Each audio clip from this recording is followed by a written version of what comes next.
दोस्तों सब्सक्राइब करें और इस बेल आइकन को दबाएं और पाएं वीडियो सबसे पहले। मैं भारत को भारतीयता की मान्यता के आधार पर फिर से खड़ा करना चाहता हूं, उस काम में लगा हूं। महर्षि भागवत कहते हैं कि जिंदगी में 85% बीमारियों को हर व्यक्ति स्वयं ठीक कर सकता है। तो अब तक जो मैं बात कर रहा था कल तक, वो 85% वाला हिस्सा था। इसमें से आपको कोई भी बात ऐसी नहीं लगी होगी जो किसी विशेषज्ञ की मदद से करनी पड़े। अब तक मैंने जितना भी आपको बताया है वो सब इतनी सरल और सहज बातें हैं जो आप स्वयं कर सकते हैं। आज मैं आपको 15% वाले हिस्से की बात करूंगा। जो बचा हुआ 15% हिस्सा है जिसमें किसी विशेषज्ञ की जरूरत है, वो वाली बात आपसे शुरू करूंगा। लेकिन आज आप महसूस करेंगे व्याख्यान खत्म होने के बाद कि अरे ये 15% भी हम कर सकते हैं। भागवत जी की यही खूबी है, वो ये मानते हैं कि दुनिया का हर व्यक्ति विशेषज्ञ हो सकता है। और वो ये भी एक जगह लिखते हैं कि मैं अकेला भागवत नहीं, मेरे बाद और भी हो सकते हैं।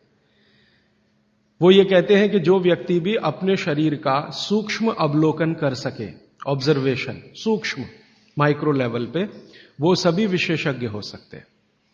तो विशेषज्ञ चिकित्सा के स्तर पर आज मैं उनका एक अध्याय आपके सामने लेता हूं। ऐसे उन्होंने लगभग 40 से ज्यादा अध्याय लिखे हैं, उसमें से एक मैं शुरू करता हूं। भागवत जी ये कहते हैं कि जब विशेषज्ञ चिकित्सा की बात आए, गंभीर रोग जैसे कैंसर है, डायबिटीज है, अर्थराइटिस है, तो इसमें वो कहते हैं कि भगवान ने, प्रकृति ने ऐसी व्यवस्था बनाई है कि विशेष गंभीर रोगों की चिकित्सा भी आप बहुत आसानी से, सहजता से कर सके। उसमें से उन्होंने एक जगह लिखा है कि इस पूरे ब्रह्मांड में, पूरी प्रकृति में ऐसी कई चीजें हैं जो एक साथ वात, पित्त और कफ तीनों को ठीक करने की शक्ति रखती है, एक साथ। बहुत कम चीजें ऐसी हैं प्रकृति में जो वात, पित्त, कफ तीनों को एक साथ ठीक रखें। कुछ चीजें ऐसी हैं जो वात को अच्छा रखेंगी, कुछ चीजें ऐसी हैं जो पित्त को अच्छा रखेंगी, कुछ चीजें ऐसी हैं जो कफ को अच्छा रखेंगी। वात को अच्छा रखने वाली सबसे अच्छी चीज जो आपके घर में है वो है तेल। तेल तेल वो जिसमें आप सब्जियां बनाते हैं, तेल वो जिसमें आप सब्जियां बनाते हैं। तो सबसे अच्छी चीज वो बोलते हैं कि तेल है, जो वात को हमेशा समभाव में रखता है, समानता में रखता है, वात को बढ़ने नहीं देता। लेकिन उन्होंने एक शब्द पर जोर दिया है कि तेल का माने शुद्ध तेल। अब ये शुद्ध तेल उन्होंने लिखा 3500 साल पहले। आज के विश्लेषण में अगर हम ध्यान दें तो शुद्ध तेल का माने तेल की घानी से निकाला हुआ सीधा सीधा तेल, बिना कुछ मिलाए हुए सीधा सीधा तेल, कोई भी मशीन से निकाला हुआ सीधा सीधा तेल, उसमें कुछ नहीं मिलाया, मतलब नॉन रिफाइंड तेल। नॉन रिफाइंड तेल। अगर आप तेल खा रहे हैं तो भागवत जी का निवेदन है कि आप तेल शुद्ध खाइए, माने रिफाइंड तेल मत खाइए, डबल रिफाइंड तेल मत खाइए। अब आप कहेंगे जी क्यों नहीं खाएं, डॉक्टर तो यही बोलते हैं कि रिफाइंड खाओ, डबल रिफाइंड खाओ तो आपको हृदय घात नहीं आएगा, वगैरह वगैरह। ये जो रिफाइंड तेल है, मैंने इनको देखा है कैसे रिफाइंड किया जाता है। आप भी देख लें, कभी मौका मिले तो बहुत अच्छा होगा। किसी भी तेल को रिफाइंड करने में 6 से 7 केमिकल इस्तेमाल होते हैं और डबल रिफाइंड करने में 12 से 13 केमिकल इस्तेमाल होते हैं। वो सब केमिकल मनुष्य के द्वारा बनाए गए हैं प्रयोगशाला में। भगवान का बनाया हुआ एक भी केमिकल तेल को रिफाइंड नहीं कर सकता। भगवान का बनाया हुआ माने प्रकृति का दिया हुआ, जिसको आप अंग्रेजी में कहते हैं ऑर्गेनिक। ऑर्गेनिक एक भी केमिकल नहीं है जो तेल को साफ कर सके, एक भी केमिकल दुनिया में नहीं। जितने भी केमिकल तेल को साफ करने के लिए उपयोग किए जाते हैं वो सब इनऑर्गेनिक है, और इनऑर्गेनिक केमिकल ही दुनिया में जहर बनाते हैं और उनका कॉम्बिनेशन जहर की तरफ ही लेके जाता है। आज की दुनिया में मॉडर्निज्म के नाम पर, आधुनिकता के नाम पर जितने इनऑर्गेनिक केमिकल्स जगह जगह इस्तेमाल हो रहे हैं, वो सब आपको धीरे धीरे उस तरफ ले जा रहे हैं जहां आप जहर अपने ही शरीर में पैदा कर दें। इसलिए रिफाइंड तेल, डबल रिफाइंड तेल गलती से भी मत खाइए। भागवत जी कहते हैं कि जिंदगी भर वात को ठीक रखना है, जिंदगी भर। तो वात को ठीक रखने के लिए सबसे सरल चिकित्सा वो बोलते हैं वो तेल का ही है। वो कहते हैं शुद्ध तेल खाइए। शुद्ध तेल माने घानी से निकाला हुआ तेल।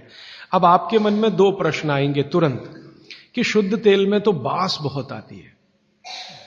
हां, सीधा प्रश्न।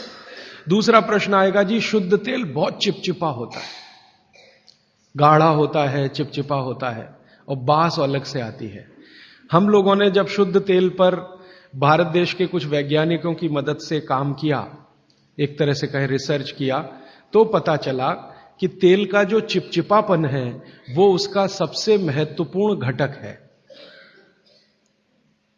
तेल में बहुत कुछ होता है, जैसे मैंने आपको पहले दिन बताया ना, मिट्टी में माइक्रो न्यूट्रिएंट्स है, कैल्शियम है, आयरन है, सिलिकॉन है, कोबाल्ट है, ऐसे तेल में भी है, हर चीज में है। तो तेल का जो सबसे महत्वपूर्ण हिस्सा है वो उसका चिपचिपापन ही है। और जैसे ही तेल में से ये चिपचिपापन निकाला तो पता चला वो तेल ही नहीं बचा। तेल जिस चीज के लिए खाया जाता है वो बचा ही नहीं, वो हिस्सा ही गायब हो गया। फिर हमने देखा कि तेल में जो बास आ रही है, बास, वो उसका प्रोटीन कंटेंट है। तेल में प्रोटीन बहुत है। जैसे आपने सुना है दालों में प्रोटीन होता है, दालों में प्रोटीन सबसे ज्यादा है, भगवान का, ईश्वर का दिया हुआ। दालों के बाद दूसरे नंबर पर जो प्रोटीन सबसे ज्यादा है वो तेलों में है। तो आप जो तेल में देख रहे हैं कि उसकी बास है, वो बास जो है ना, उसका ऑर्गेनिक कंटेंट है प्रोटीन के लिए। 4-5 तरह के प्रोटीन है सभी तेलों में। आप जैसे ही तेल की बास निकालेंगे उसका प्रोटीन वाला घटक गायब हो जाता है। अब बास निकाल दिया तो प्रोटीन निकल गया, और चिपचिपापन निकाल दिया तो उसका जो फैटी एसिड है वो गायब। अब ये दोनों ही चीजें गायब हो गई तो तेल नहीं रहा, वो पानी है एक तरह से। इसलिए भागवत जी ने सूत्र लिखा कि जिंदगी भर वात की चिकित्सा अगर आपको करनी पड़ जाए तो बेहतर है कि आप शुद्ध तेल खाएं तो वात की चिकित्सा ही ना करनी पड़े। और मैंने आपको सबसे पहले दिन बताया था कि दुनिया में सबसे ज्यादा रोग वात के ही हैं, सबसे ज्यादा रोग। ये घुटने दुखना से लेकर कमर दुखना, हड्डियों में दर्द, ये वात के तो रोग है ही। सबसे खतरनाक वात का रोग है हार्ट अटैक, हृदयघात। सबसे खतरनाक बात का रोग है पैरालिसिस। सबसे खतरनाक बात का रोग है ब्रेन का डैमेज हो जाना। तो ये खराब से खराब जो रोग आपकी जिंदगी में है, इनमें वात के खत्म हो जाने की या वात के पूरी तरह से बिगड़ जाने की भूमिका सबसे बड़ी है।